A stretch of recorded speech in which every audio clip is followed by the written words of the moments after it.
আমার বন্ধুগণ, আমার ভাইরা, নবীজি সাল্লাল্লাহু আলাইহি ওয়াসাল্লাম মদিনার প্রেসিডেন্ট মসজিদে বসে আছেন। তার সামনে শত শত খেজুরের বস্তা, শত শত আটার বস্তা, শত শত গমের বস্তা, শত শত জবের বস্তা এসে হাজির হয়ে গিয়েছে। সরকারি কোষাগার থেকে হাজির হয়ে গিয়েছে। গরিব দুঃখীদের মাঝে বন্টন করে দিবেন নবীজি সাল্লাল্লাহু আলাইহি ওয়াসাল্লাম। সমস্ত বস্তাগুলো হাজির হয়ে গিয়েছে। এইদিকে ফাতিমার ঘরে 3 দিন পর্যন্ত চুলা জ্বলে নাই। ফাতিমার 2 ছেলে হাসান এবং হুসাইন দেখলো নানা বিশ্বনবী মুহাম্মদ সাল্লাল্লাহু আলাইহি ওয়াসাল্লাম মদিনার মিম্বারে, মসজিদের মিম্বারে বসে আছেন, সকলকে বন্টন করে দিতেছেন। দৌড় দিয়ে চলে গেল, দেখলো নানা যান বসে আছেন, সমস্ত মালগুলো বন্টন করে দিতেছেন। দেখার পরে চলে গেল মায়ের কাছে। যাওয়ার পর বলছে, মা, আমার নানার সামনে শত শত আটার বস্তা, শত শত গমের বস্তা, জবের বস্তা, খেজুরের বস্তা হাজির হয়ে গেছে। মা, চলো না, আজকে 3 দিন পর্যন্ত আমরা অনাহারে, আমি অনাহারে, তুমি অনাহারে, আমার বাবা আলী অনাহারে, এমনকি বিশ্বনবী আমার নানা অনাহারে আছে। 3 দিন পর্যন্ত আমাদের বাড়িতে চুলা জ্বলে নাই। মা গো, তুমি এখনই চলে যাও, ওই যে নানা মসজিদ নববীতে বসে আছে, কিছু আটা নিয়ে এসে রুটি বানাও, আমরা খাবো। 3 দিন পর্যন্ত কিছু খাবার খাই নাই। ফাতিমা রাদিয়াল্লাহু তাআলা আনহার কথা শুনে দৌড় দিয়ে চলে গেছে নবীজির দরবারে। নবীজি হচ্ছে প্রেসিডেন্ট, প্রেসিডেন্টের মেয়ে হচ্ছে ফাতিমা রাদিয়াল্লাহু তাআলা আনহা, চলে গেছেন বাবার দরবারে। যাওয়ার পরে বলছে, বাবা গো, আপনার সামনে শত শত বস্তা দেখতে পেলাম আটা, সকলকে বন্টন করে দিয়েছেন, কিন্তু আমার বাড়িতে 3 দিন পর্যন্ত কোনো চুলা জ্বলে নাই, কোনো খাবার নাই। হাসান হুসাইন, কলিজার টুকরা হাসান হুসাইন ছটপট করতেছে, এমনকি আপনার জামাই আলীও ছটপট করতেছে, আমিও ছটপট করতেছি। আপনিও কিন্তু 3 দিন পর্যন্ত খান নাই। সুতরাং কিছু অল্প আটা হলো আমাকে দেন, আমি আটাগুলো নিয়ে যাই, রুটি বানাই, আমরা সকলেই খাবো। আমরা সকলেই খাবো। 3 দিন পর্যন্ত খাই নাই। নবীজি সাল্লাল্লাহু আলাইহি ওয়াসাল্লাম ফাতিমাকে ডাকতে বলছেন, ও আমার কলেজার টুকরা ফাতিমা, তোমাকে 1 কেজি কেন, অল্প কেন? আমি যদি এখান থেকে কয়েক বস্তা আটাও দিয়ে দিই, তবুও কেউ বলবে না যে কেন দিলে কেন? আমি মদিনার প্রেসিডেন্ট, আমি মদিনার সরকার, সুতরাং কেউ বলবে না। কিন্তু আমার মা ফাতেমা, তুমি শুনো, এই যে আটাগুলো দেখতে পাচ্ছ, এই আটাগুলো কিন্তু আমার না, এটা হলো জনগণের।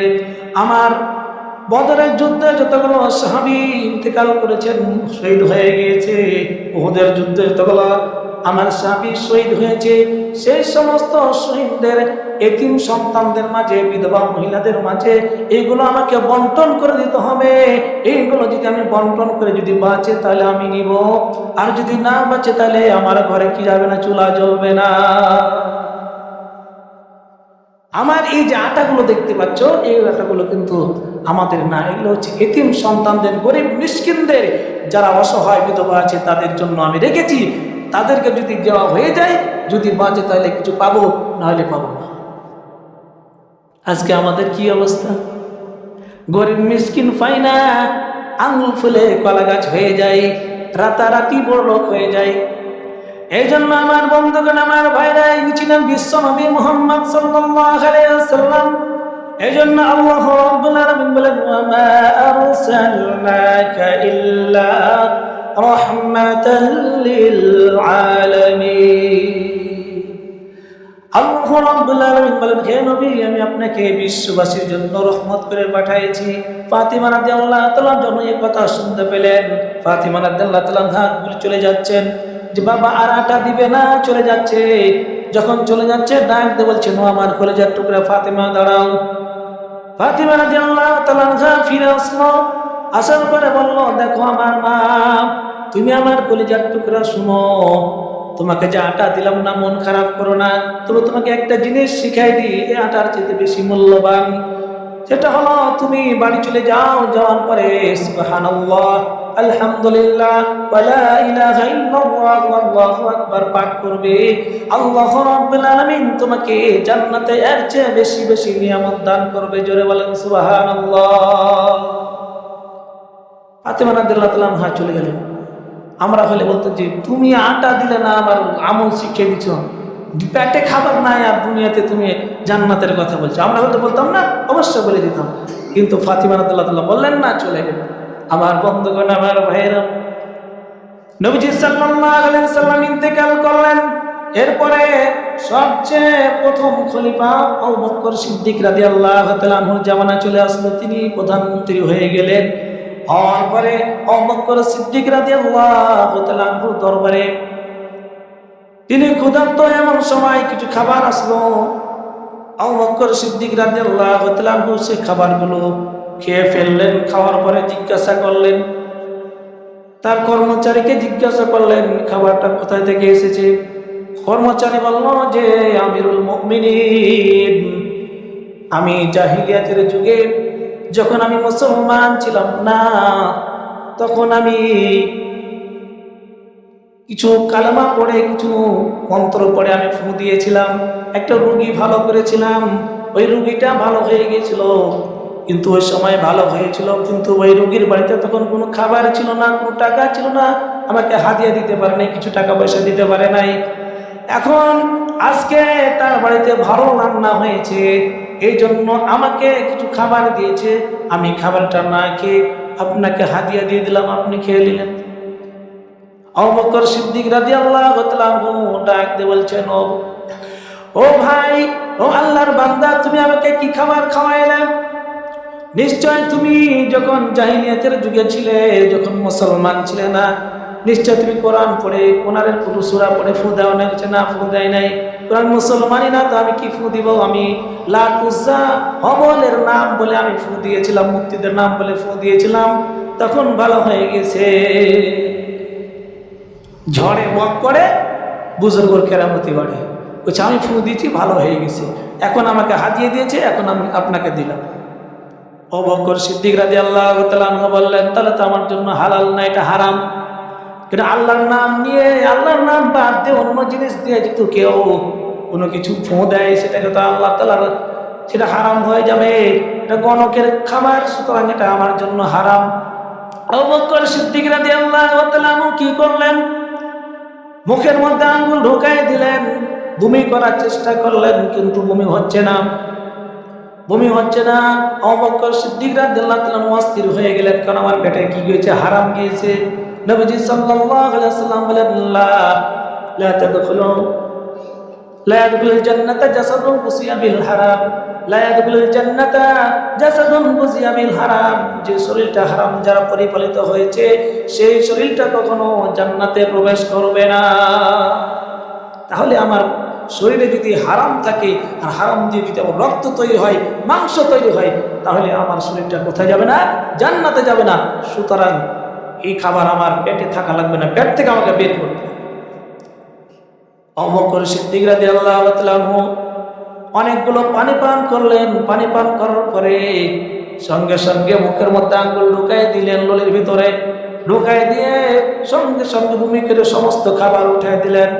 এখন ডাক দিয়ে বলছে, আল্লাহ, এতক্ষণ আমার পেটটা বড় ছিল, কিন্তু আমার ইমানের সমস্যা ছিল, এখন আমার পেটটা খালি, ক্ষুধার্ত পেট, কিন্তু আমার ইমান ঠিক আছে, কেন আমার পেটে হারাম নাই, সুতরাং আমি না খেয়ে আছি, আমার কোনো দুঃখ নাই, আমার হারাম পেটে না, আমি হারাম বের করে দিয়েছি।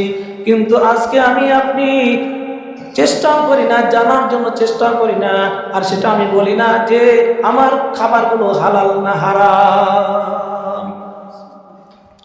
আমার পেটে যে খাবারগুলো এসছে, যে খাবারগুলো খাচ্ছি, সেটা হালাল না হারাম। আমার বন্ধুগণ, আমার ভাইরা, আবু বকর সিদ্দিক রাদিয়াল্লাহু তাআলা আনহু কি পরিমাণ তিনি আল্লাহকে ভয় করেছেন। লাআল্লাকুম তাত্তাকুন, তারা মুত্তাকি হয়েছে, আল্লাহকে ভয় করেছেন। ওমর রাদিয়াল্লাহু তাআলা আনহুর জামানায়, ওমর রাদিয়াল্লাহু তাআলা আনহু তিনি বসে আছেন, এমন সময় একজন লোক এক গ্লাস দুধ নিয়ে আসলো। দুধ কিন্তু অত্যন্ত সুস্বাদু খাবার, সকলেই পছন্দ করে দুধ। নবীজি সাল্লাল্লাহু আলাইহি ওয়াসাল্লাম পছন্দ করতেন দুধ।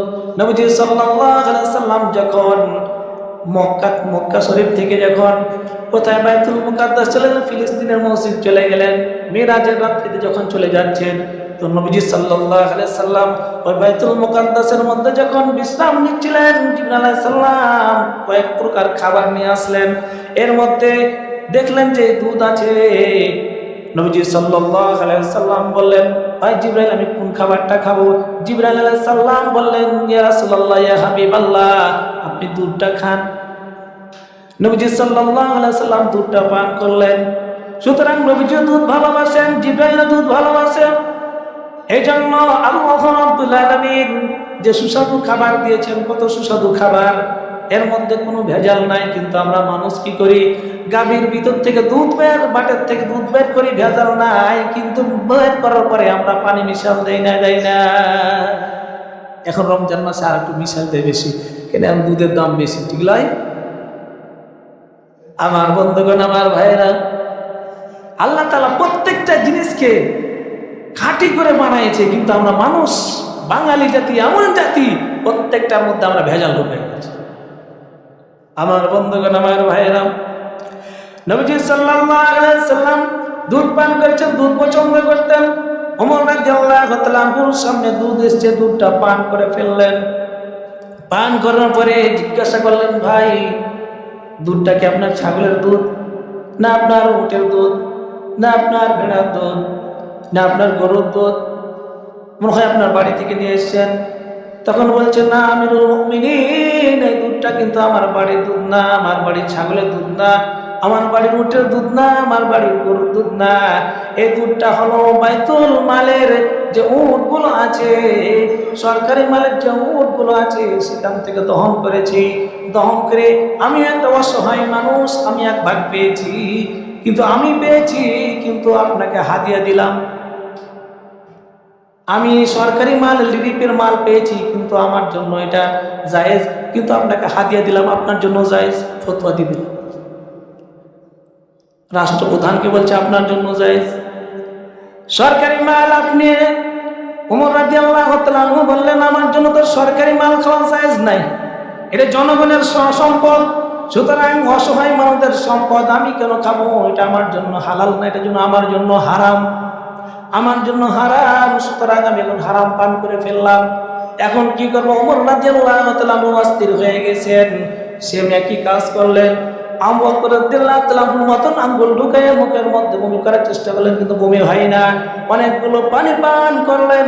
পানি পান করার পরে দুধগুলো যখন উঠে গেল, বমি হয়ে গেল, ওমর রাদিয়াল্লাহু তাআলা আনহু ডাক দিয়ে বলছেন, ও আল্লাহ, আপনার কাছে আমি শুকরিয়া আদায় করি, এতক্ষণ আমার ভিতরে হারাম ছিল, আর হারাম থেকে যদি আমার পেটে থাকার পরে আমার রক্ত মাংস তৈরি হতো, কালকে কিয়ামতের ময়দানে যদি আল্লাহ বলতো, ওমর, তুমি সরকারি মাল খেয়েছিলে, হারাম খেয়েছিলে, এই হারাম তোমার শরীরটা জান্নাতের মধ্যে প্রবেশ করবে না, তখন আমি ওমর কোথায় চলে যাব? জাহান্নামে চলে যাব। এই জন্য এই ভয়ে আমি আমার পেটের মধ্যে যে দুধ ছিল সেগুলো আমি বমি করে বের করে দিলাম। ইনারা ছিল মানুষ, ইনারা ছিল মুত্তাকি। আল্লাহ তাআলা বলেন, লাআল্লাকুম তাত্তাকুন, যে তোমরা এই রমজান মাসে, ইয়া আইয়ুহাল্লাযীনা আমানু কুতিবা আলাইকুমুস সিয়াম, এই ইমানদারগণ, আমি তোমাদের উপর রোজাকে ফরজ করেছি, যেমন তোমাদের পূর্ববর্তী মানুষের উপর ফরজ করেছিলাম, লাআল্লাকুম তাত্তাকুন, যাতে তোমরা মুত্তাকি হতে পারো, পরহেজগার হতে পারো, আল্লাহকে ভয় করো। আমার বন্ধুগণ, আমার ভাইয়েরা, এজন্য আল্লাহকে ভয় করতে হবে। আমরা যদি আল্লাহ রাব্বুল আলামিনকে ভয় করতে পারি, আল্লাহ রাব্বুল আলামিন আমাদেরকে জান্নাত দান করবে, এমন জান্নাত দান করবে, ওয়াসারিউ ইলা মাগফিরাতিন মির রাব্বিকুম ওয়া জান্নাতিন আরদুহাস সামাওয়াতু ওয়াল আরদ উইদ্দাত লিল মুত্তাকিন। আল্লাহ রাব্বুল আলামিন বলেন, ওয়াসারিউ ইলা মাগফিরাতিন, তোমরা মাগফিরাতের জন্য প্রতিযোগিতা করো, আল্লাহর মাগফিরাতের জন্য তোমরা প্রতিযোগিতা করো। তোমরা যদি আল্লাহ রাব্বুল আলামিনের মাগফিরাতের জন্য প্রতিযোগিতা করো, তোমাদের এমন জান্নাত দান করবে যে আসমান জমিন বিশালতা সমান, এমন জান্নাত দান করবে। উইদ্দাত লিল মুত্তাকিন, যেটা মুত্তাকিদের জন্য বানানো হয়েছে, তৈরি করেছে। তাহলে আমাকে জান্নাত পেতে হলে আল্লাহ রাব্বুল আলামিনের যে হুকুমগুলো আছে, আল্লাহ তাআলা যে অর্ডার করেছেন এগুলো করা যাবে না, এগুলোকে আমাকে করা যাবে না, আল্লাহ যেগুলো করতে বলেছেন সেগুলো আমাকে করতে হবে। আজকে রমজান মাস চলতেছে, রমজান মাসের আগে প্রথম জুমা, এই শীতের দিনে একটু কম লাগে না যে ক্ষুধা লেগেছে, তৃষ্ণা লেগেছে কি লাগে নাই, মনে হয় না যে আমি না খেয়ে আছি কিনা, এটা বোঝা যায় না। এত সুন্দর দিন, সুন্দর দিনের ভিতরে দেখবেন যে বাংলাদেশের ভিতরে এখনো কিছু মানুষ ঘরে বসে ভাত খায়।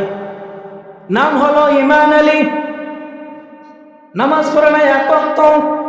নাম হলো রমজান আলী, রমজান মাসে দুপুরবেলা ভাত খায়। নাম হলো বাদশা মিয়া, ভিক্ষা করে, আছে না নাই? নাম হলো বাদশা মিয়া, কিন্তু ভিক্ষা করে। নাম হচ্ছে আতর আলী, সারা গায়ে গাজার গন্ধ, আছে না নাই? আমার বন্ধুগণ, আমার ভাইরা, এই জন্য নাম দিয়ে কোনো কাজ হবে না, আমাকে আমল করতে হবে। আমি যদি আমল করতে পারি তাহলে আল্লাহ রাব্বুল আলামিন দরবারে আমার সম্মান মর্যাদা বেশি বেড়ে যাবে। আর আমি যদি নাম দিয়ে কোনো কাজ হবে না, নাম হলো জোহর আলী, এক ওয়াক্ত নামাজ পড়ে না। নাম হলো ফজর আলী, কিন্তু নামাজের কোনো ধারে না। নাম দিয়ে কোনো কাজ হবে না। নাম তো ছিল, বংশ দিয়ে কোনো কাজ হবে না, কারণ কুরাইশ বংশে ছিল আবু জেহেল, আবু লাহাব, ছিল না? এরাও ছিল কুরাইশ বংশের, নবীজিও ছিল কুরাইশ বংশের, কিন্তু বংশ দিয়ে কোনো কাজ হবে না। খান বংশ, চৌধুরী বংশ, অমুক বংশ দিয়ে কোনো কাজ হবে না। আল্লাহ রাব্বুল আলামিন বংশ দিয়ে কোনো কাজ হবে না। আমল যদি আমি আপনি করতে পারি, তাহলে আমল দিয়ে আমি কোথায় যাব? আল্লাহ রাব্বুল আলামিনের রহমতে জান্নাতে চলে যাব। তাহলে এখন এই রমজান মাস, এই রমজান মাসটা কেমন জানেন? যেমন ঝড় উঠলে আমের সময় চৌধুরীর বাগানে আর অমুকের বাগানে যেন বস্তা লেগে গেলে আম পাওয়া যায় না, আম পাওয়া যায়। ঝড়ের সময় গেলে আম পাওয়া যায়, ঝড় ফুরিয়ে গেলে আম পাওয়া যায় না, যায় নাকি? যায় না। এই জন্য রমজান মাসটা এখন হচ্ছে নেকি কুড়ার মাস, ঝড়ের মাস। এই মাসে নেকি করবেন, সবচেয়ে বেশি নেকি করবেন আপনি, ফরজ আদায় করবেন একটা, আল্লাহ রাব্বুল আলামিন ৭০-৭২টা ফরজের সওয়াব দান করে, বলেন সুবহানাল্লাহ। নফল আদায় করবেন একটা, ফরজের সমান সওয়াব দান করেন আল্লাহ রাব্বুল আলামিন। তাহলে কত বড় আল্লাহ রাব্বুল আলামিন অফার দিয়েছেন, কয় না যে, বলছে না যে চাপাইনবাবগঞ্জের অমুক জায়গাতে অফার, ফ্রিজের অফার, অমুকের অফার, আছে না নাই? আল্লাহ রাব্বুল আলামিন এই রমজান মাস দিয়েছেন অফারের মাস, খালি অফার আর অফার। এই জন্য রমজান মাসে আমরা পেয়েছি, আল্লাহ তাআলা ইবাদত করব। আমার বন্ধুগণ, আমার ভাইরা, নবীজি সাল্লাল্লাহু আলাইহি সাল্লাম অসহায়দের ভালোবাসতেন, গরিব মিসকিনদের ভালোবাসতেন।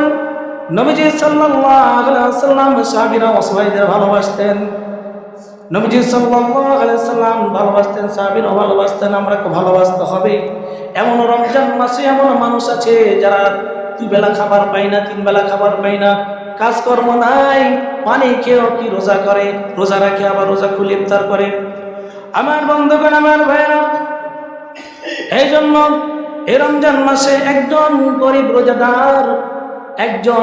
রোজাদার তার ভাতে চাল নেই, ডাল নেই, আলু নেই, পেঁয়াজ নেই, তেল নেই, আদা নেই, রসুন নেই, কিন্তু আমি দিব্যি 3 বেলা খাবার খাই, গরুর গোশত, মাছ, মাংস, আরো ডিম, দুধ দিয়ে আমি ভাত খাই, কিন্তু আমার পাশে বাড়িতে একজন অনাহারে, আমি খোঁজলি না, আমি কোটি টাকার মালিক, কেমন আছে কোটি টাকার মালিক, কোনোদিন খোঁজ খবর নাই না, এমনকি নিজের ভাই অসহায় তারও খবর নাই না। এরকম মানুষ আছে না নাই? আছে না? যদিও নাই পিরানপুরতে, কিন্তু হারকোলাট আছে। আমার বন্ধুগণ, আমার ভাইয়েরা, একজন অসহায় লোক, তারা বাড়িতে তার 2টা ছেলে আছে, তার স্ত্রী আছে, সে 4 জন মিলে রোজা রেখেছে। ঘটনাটা ভালো করে শুনেন, রোজা রেখেছে, কিন্তু বাড়ির মধ্যে চাল নেই, ডাল নেই, কোনো কিছু নেই, কোনো খাবার নেই, পানি দিয়ে রোজা করেছে। এখন সকাল হয়েছে, সন্ধ্যা হয়ে যাচ্ছে, ইফতারের সময় হয়ে যাবে। লোকটা যাওয়ার পরে কোনো জায়গাতে কাজ পেল না, কোনো কর্ম পেল না, কোনো কাজকর্ম না পেয়ে খালি হাতে বাড়ির দিকে ফিরে আসতেছে আর কান্না করতেছে, আল্লাহ, পানি খেয়ে রোজা রাখলাম, কিন্তু রোজা যে ইফতারি করবো, আমার ছেলেমেয়েরা আমার দিকে তাকায় আছে, আমার ছেলেমেয়েরা মনে করতেছে আমার বাবা ইনকাম করে কোন চাল ডাল নিয়ে আসবে, আমরা ইফতারি করব, কিন্তু আমি তো কোনো ব্যবস্থা করতে পারলাম না মালিক। ওই লোকটা চলে গেল। তার বাড়ির পাশে একজন ধনী লোক ছিল মুসলমান, তার বাড়িতে যে বলছে, ভাই গো কিছু টাকা আমাকে ধার দিবে নাকি?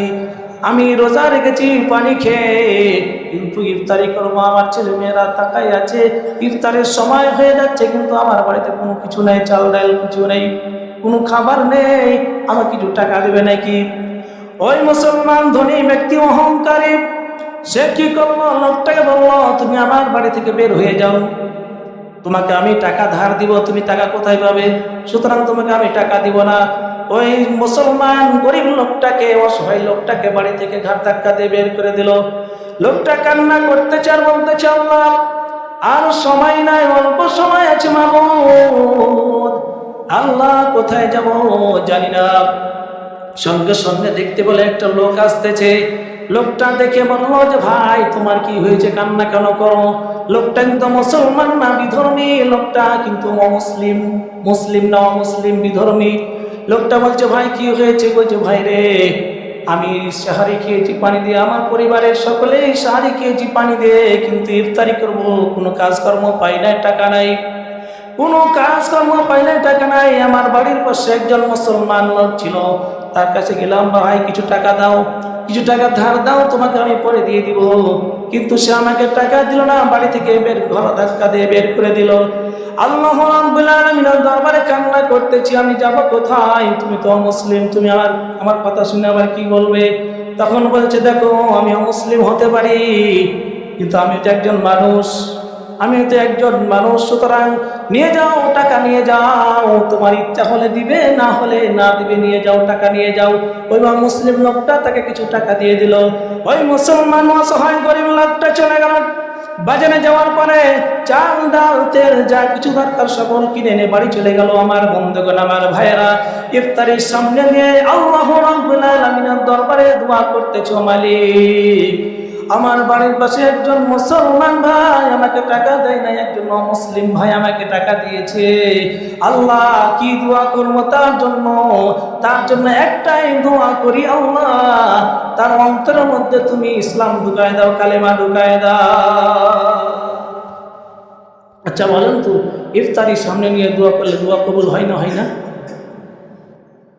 আমার বন্ধুগণ, আমার ভাইরা, দোয়াটা সঙ্গে সঙ্গে কবুল হয়ে গেল। ইফতার করে ফেললো রাত্রিবেলা, রাত্রি হয়ে গেল, এই লোকটা ঘুমাইছে। ওইদিকে ওই যে অহংকারী মুসলমান রাত্রিবেলা ঘুমাইছে। ঘুমানোর পরে স্বপ্ন দেখতেছে, স্বপ্নের মধ্যে দেখতেছে কিয়ামত কায়েম হয়ে গেছে, হাসরের মাঠ কায়েম হয়ে গেছে। সে হাসরের মাঠের মধ্যে ছুটাছুটি করতেছে, স্বপ্নের ভিতরে ছুটাছুটি যখন করতেছে, এত তাপ, এত গর্জন, এত ভয়ঙ্কর একটা দৃশ্য, হাসরের ময়দানে এত পরিমাণ গরম, সে ছুটাছুটি করতেছে, কোথাও জায়গা পায় না, কোথাও ছায়া পায় না। হঠাৎ করে দৌড় দিয়ে দেখতে পেল একটা বিশাল বড় একটা বিল্ডিং। ওই বিল্ডিং এর সামনে যে দারোয়ানকে বলছে, ভাই একটু গেটটা খুলে দেন, আর সহ্য হচ্ছে না, এত প্রচন্ড রোদ আমার সহ্য হচ্ছে না, এত গরম আমার সহ্য হচ্ছে না, দরজাটা খুলে দাও। তখন ওই দারোয়ান ডাকতে বলছে, আল্লাহর বান্দা তুমি তাকায় দেখো তো উপরে কি লেখা আছে। তখন বলছে, আমি পড়তে যাই না, উপরে লেখা আছে যারা গরিব দুঃখী অসহায় মানুষদেরকে দান করবে তাদের জন্য হলো এই বিল্ডিং। জোরে বলেন সুবহানাল্লাহ। বিল্ডিং এ কি লেখা আছে? যারা অসহায় গরিব মানুষদেরকে দান করবে তাদের জন্য এই বিল্ডিং। স্বপ্ন ভেঙে গেল। স্বপ্ন যখন ভেঙে গেল, সকালবেলা দৌড় দিয়ে চলে গেছে ওই মুসলমানের বাড়িতে। চলছে, ভাই রে তোর কত টাকা লাগবে লে, এখন টাকা নিয়ে এলাও। তখন ওই মুসলমান ডাকতে বলছে, আমার টাকার দরকার নাই, কালকে টাকার দরকার ছিল, টাকা দিয়ে দিয়েছে। কে দিয়েছে? ওই যে অমুসলিম লোকটা দিয়েছে, সুতরাং আমার এখন টাকার দরকার নাই। ওখান থেকে দৌড় দিয়ে অমুসলিমের বাড়িতে চলে গেছে। যাওয়ার পরে বলছে, তুমি ওই গরিব লোককে টাকা দিয়েছো? হ্যাঁ দিয়েছি। তাহলে টাকাটা ঘুরে নাও তুমি। না আমি কেন করবো, আমি তো বলেছি তাকে, সে দিতে পারলে দিবে, না পারলে নাই, আমার কোনো অবশেষ নাই, সুতরাং আমার টাকার কোনো দরকার নাই, ও টাকাটা ঘুরে নাও। কি হয়েছে তোমার, এত তোকে অস্থির লাগছে কেন? ওই যে মুসলিম লোকটা, অহংকারী লোকটা বলতেছে, তোমার কেন অস্থির লাগছে, কি হয়েছে? তুমি কি বিল্ডিং দেখে ফেলেছো নাকি? তখন ওই মুসলিম লোকটা যখন বলে, তুমি কি বিল্ডিং দেখে ফেলেছো নাকি রাত্রিবেলা? এখন মুসলিম লোকটা তখন বলছে, দেখো আমি তো রাতে স্বপ্ন দেখলাম, তুমি কিভাবে বিল্ডিং এর খবর জানলে? হ্যাঁ, স্বপ্ন দেখলাম তুমি অমুসলিম হয়ে তুমি কিভাবে বিল্ডিং এর কথা জানতে পারলে? আশ্চর্য কথা না? তখন বলছো তুমি যে রাত্রিবেলা বিল্ডিং দেখেছো। আমি রাত্রিবেলা যখন ঘুমাইছিলাম, মদিনার দুলাল জনাবে মুহাম্মদ সাল্লাল্লাহু আলাইহি সাল্লাম আমার ঘরে এসে আমার সামনে এসে হাত বাড়ায় বলছে, ও মুসলিম ভাই, আর দেরি করতে চাই না, আসো আমার কাছে আসো, আমার হাতে হাত রেখে কালেমা পড়ে মুসলমান হয়ে যাও। সঙ্গে সঙ্গে আমি স্বপ্নের মধ্যে কালেমা পড়ে মুসলমান হয়ে গেছি। আমার যখন চোখটা খুললো দেখলাম আমি নিজেই ডাইরেক্ট কালেমা পড়তেছি। জোরে বলেন সুবহানাল্লাহ। তুমি যে বিল্ডিংটা দেখতে পাচ্ছ ওটা তোমার বিল্ডিং না, ওটা আমার বিল্ডিং।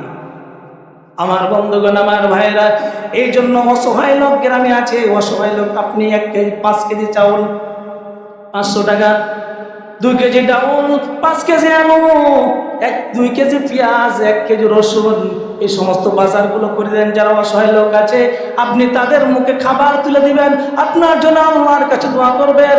আল্লাহ রাব্বুল আলামিন তার দোয়া কবুল করবে না বলেন তো? অবশ্যই কবুল করবে। এই জন্য গরিব মিসকিন অসহায়দেরকে ভালোবাসবেন, আল্লাহ রাব্বুল আলামিন আপনার জন্য জান্নাতে একটা বালাখানা তৈরি করে দেবে। জোরে বলেন সুবহানাল্লাহ। এই জন্য অসহায় মানুষদের ভালোবাসবেন, যারা অসহায় আছে তাদের খোঁজ খবর নেবেন, এমনকি নিজের পরিবারে অসহায় লোক আছে তাদেরও খোঁজ খবর নেবেন। এই জন্য নবীজি সাল্লাল্লাহু আলাইহি সাল্লাম বলেন, মান সামা ঈমানান ওয়া ইহতিসাবান গুফিরা লাহু মা তাকাদ্দামা মিন যামবিহি। নবীজি সাল্লাল্লাহু আলাইহি সাল্লাম বলেন, যে ব্যক্তি ঈমানের সাথে সওয়াবের আশায়, কি বলছে? যে ব্যক্তি ঈমানের সাথে সওয়াবের আশায় রমজান মাসের একটি রোজা পালন করবে, আল্লাহ রাব্বুল আলামিন তার সমস্ত গুনাহগুলো মাফ করে দিবেন। জোরে বলেন সুবহানাল্লাহ। আর এক হাদিসের মধ্যে আছে, আস-সাওমু লি ওয়া আনা আজজি বিহি। নবীজি আল্লাহ রাব্বুল আলামিন, আল্লাহ তাআলা নিজে বলছেন, আস-সাওমু লি, রোজা আমার জন্য, ওয়া আনা আজজি বিহি, এর প্রতিদান আমি নিজেই দিব। কেমন? বাংলাদেশের প্রধানমন্ত্রী তারেক রহমান একজন বাংলাদেশে পিরান্টলি এক কাজ করেছে, এর জন্য তাকে সরকার থেকে একটা কি দিচ্ছে, উপহার দিচ্ছে। এখন সরকার থেকে উপহার পাঠিয়ে দিচ্ছে, এখানকার স্থানীয় ব্যক্তিরা দিচ্ছে, উপহারটা নিয়ে নিল। কিন্তু এর চেয়ে যদি তারেক রহমান নিজে এসে উপহারটা দেয়, তাহলে কিরকম সম্মান আর মর্যাদা? বেশি না? কি বেশি? তো আল্লাহ রাব্বুল আলামিন বলেন, যে ব্যক্তি রোজা রাখবে, ঈমানের সাথে সবের আশায় রোজা রাখবে, আমি আল্লাহ নিজেই তাকে কি দেব? পুরস্কার দান করব। তা আল্লাহ নিজেই পুরস্কার দিবে। অন্য ইবাদতের আমলগুলো, যে সওয়াবগুলো আল্লাহ ফেরেশতাদের মাধ্যমে দেওয়া হয়, কিন্তু রোজার প্রতিদান একমাত্র আল্লাহ তাআলা দেন।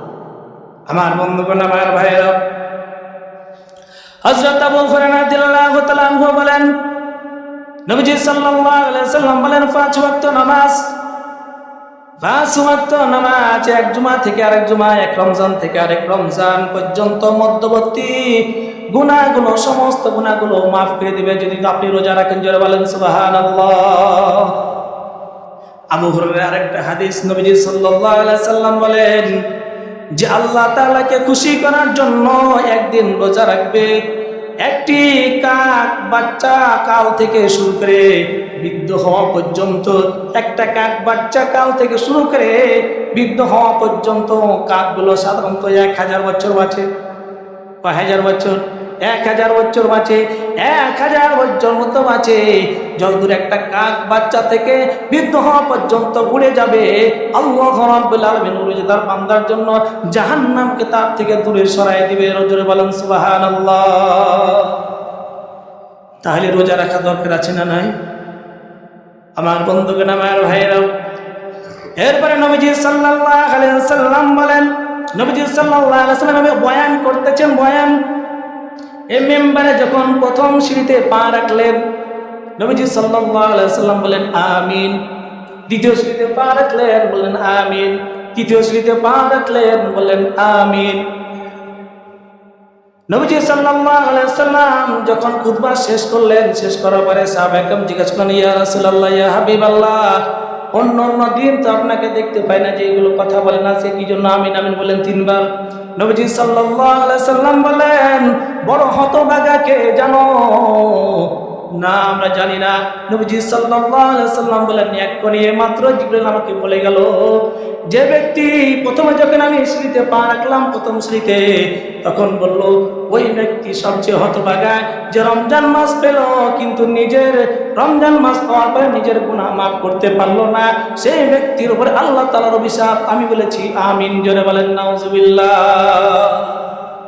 তাহলে হতভাগা ওই ব্যক্তি যে রমজান মাস পেল, রমজান মাস পাওয়ার পরে তার নিজের গুনাহ মাফ করতে পারলো না, ওই ব্যক্তি সবচেয়ে বড় হতভাগা। দ্বিতীয় সিঁড়িতে যখন পা রাখলেন, তৃতীয় সিঁড়িতে যখন পা রাখলাম, তখন বললেন আমিন। নবীজি সাল্লাল্লাহু আলাইহি সাল্লাম বলেন, ওই ব্যক্তি সবচেয়ে হতভাগা যে আমার নাম শোনার পরে দুরূদ পড়ে না। যখন বলা হয় মুহাম্মদ সাল্লাল্লাহু আলাইহি সাল্লাম, তখন সাল্লাল্লাহু আলাইহি সাল্লাম বলতে হয়।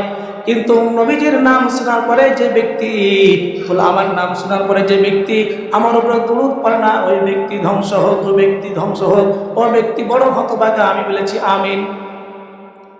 3 নম্বর সিঁড়িতে যখন পা রাখলেন, তখন বললাম আমিন। এর জন্য বললাম, জিবরাইল আলাইহিস সালাম বলেন, ইয়া রাসূলুল্লাহ, ইয়া হাবিবাল্লাহ, ওই ব্যক্তি হতভাগা, ওই ব্যক্তি সবচেয়ে কপাল পোড়া যে তার দুনিয়াতে তার পিতামাতাকে জীবিত পেল, পিতামাতাকে জীবিত পাওয়ার পরে পিতামাতার খেদমত করলো না, ওই ব্যক্তি ধ্বংস। জোরে বলেন নাউজুবিল্লাহ। তাহলে কয়টার জন্য? একটা হলো রমজান মাসের রোজা, 1 নাম্বার রমজান মাসের রোজা, 2 নাম্বার দুরূদ পড়লো না যে নবীর নাম শুনে, 3 নাম্বার যে পিতামাতা পেল কিন্তু পিতামাতা পাওয়ার পরে পিতামাতার খেদমত করে জান্নাত দিতে পারলো না, এই ব্যক্তি হতভাগা, কপাল পোড়া। আমরা কি হতভাগা, কপাল পোড়া হবো না সৌভাগ্যবান হব? বলেন তো। সৌভাগ্যবান হলে আমরা রমজান মাসে রোজা রাখবো, নবীজির নাম শুনলে আমরা দুরূদ পড়বো, আর কি করবো? পিতামাতার খেদমত করবো। আমার বন্ধুগণ, আমার ভাইয়েরা, আমরা এই রমজান মাসে রোজা শুধু রাখলাম, না খেয়ে থাকলাম, কিন্তু চোখ দিয়ে খারাপ কাজ করলাম, চোখ দিয়ে খারাপ জিনিস দেখলাম, মুখ দিয়ে মিথ্যা কথা বললাম, গীবত করলাম, কান দিয়ে খারাপ কাজ করলাম, অন্যায় কাজ করলাম, কান দিয়ে গান শুনলাম, তাহলে আমার রোজাটা একদম দুর্বল হয়ে গেল, রোজাটা একদম ভেঙে গেল। সুতরাং আমাকে যদি রোজাটা সহি শুদ্ধ রাখতে চাই, তাহলে আমার চোখের গুনাহ ছাড়তে হবে, কানের গুনাহ ছাড়তে হবে, জবানকে হেফাজত করতে হবে, তাহলে আমার পরিপূর্ণ না খাওয়াটা আমার সফল হবে, রোজা হবে। লাআল্লাকুম তাত্তাকুন, তাহলে আমি মুত্তাকি।